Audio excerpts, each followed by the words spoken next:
వటువుకు చేసేటువంటి ఉపనయనం అంటే 9వ ఏట కానీ లేదా 11వ ఏట కానీ 13వ ఏట కానీ ఒక బాలుడికి చేసేటువంటి ఉపనయన కార్యక్రమాన్ని వటువు అంటారు, వటువు ఉపనయనము అంటారు. ఆ వటువు ఉపనయనం అయిన తర్వాత ఆ యొక్క వటువు అబ్బాయి ఎవరైతే ఉన్నారో వాళ్ళు చక్కగా విద్యాభ్యాసం చేయడానికి అని చెప్పేసి కాశీయాత్ర వెళ్తూ ఉంటారు. ఆ కాశీయాత్ర వెళ్ళొచ్చిన తర్వాత ఆ కాశీలో సర్వమత సమ్మేళనమైనటువంటి పండితుల చేత మందలను పొంది విద్యాభ్యాసం నేర్చుకొని తదనంతరము ఉపనయన కార్యక్రమానికి ముందుగా వ్రతం అంటారు. తర్వాత యొక్క వివాహ కార్యక్రమంలో చేసేటువంటి యజ్ఞోపవీత ధారణని శ్రౌతదత్త యజ్ఞోపవీత ధారణము అంటారు. అంటే శ్రౌతదత్త అంటే అత్తామామలు చేయబడినటువంటి యజ్ఞోపవీతాన్ని శ్రౌతదత్త యజ్ఞోపవీత ధారణ అంటారు. ఇంతవరకు కూడా ఫస్ట్ చేసినటువంటి ఏకపోగు అంటే వివాహం కానటువంటి వటువు ఎవరైతే ఉన్నారో వారికి వేసేటువంటి యజ్ఞోపవీత ధారణ ఒకటే పోగుంటుంది. తర్వాత స్నాతక వ్రతంలో వేసేది మరి ఒకటి జాయిన్ అవుతుంది, అప్పుడు 2 అవుతాయి.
పరిభ్రమణానాం మనేకోటి బ్రహ్మాండానాం ఏకదమే వ్యక్తావ్యక్తమహదహంకార పృథివ్యబ్దేజో వాయురాకాశాధ్యావరుణైరావృతే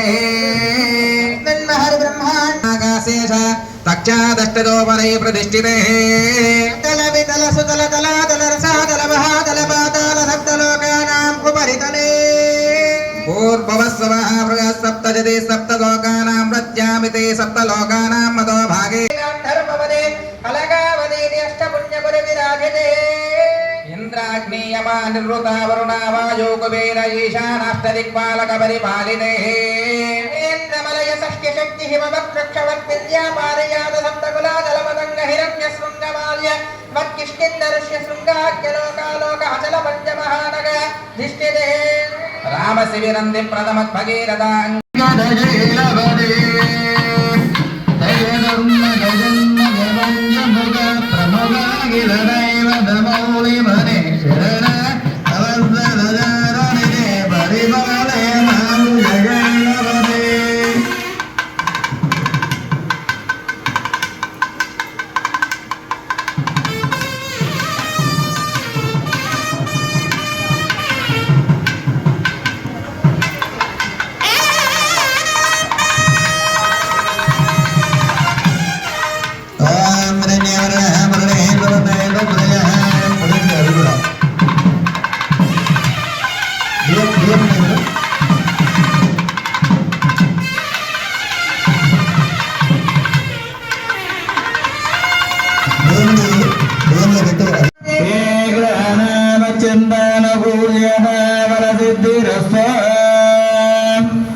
सहस्रगौरी गौरिणे नमः।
శ్రీవశరదాం శతం మాంగళ్యధారణ ముహూర్త ముహూర్తోస్తు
వారికి సీతమ్మ వారి కుటుంబాన్ని కూడా ఆ స్వామి వారు ఇష్టపడడానికని ఈ మధువర్కాలు ఆ తేనె అలాగే బెల్లము పెరుగు ఇవి కలిపిన పదార్థం తినడం వల్ల ఆ సీతమ్మ వారి కుటుంబాన్ని కూడా అత్తమామలను కూడా తల్లిదండ్రులుగా చూసుకుంటారని చెప్పేసి ఆ మధువర్క కార్యక్రమం జరుపుతున్నది. ఓం మయం మనవర్గా మనవర్గా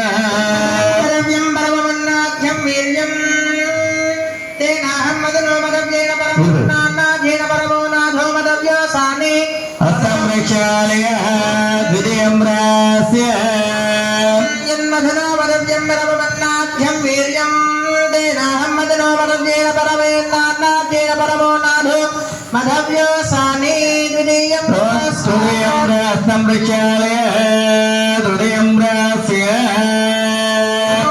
జన్మధనో వదవ్యం పరమన్నాథ్యం వీర్యం తేనాహం మదనో వదవ్యేన పరమోన్నాథ్యేన పరమో నాథో మధవ్యో సాని చెడు సంతోషి వాసన చూసి వదిలిపెట్టాలి.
Namaskar.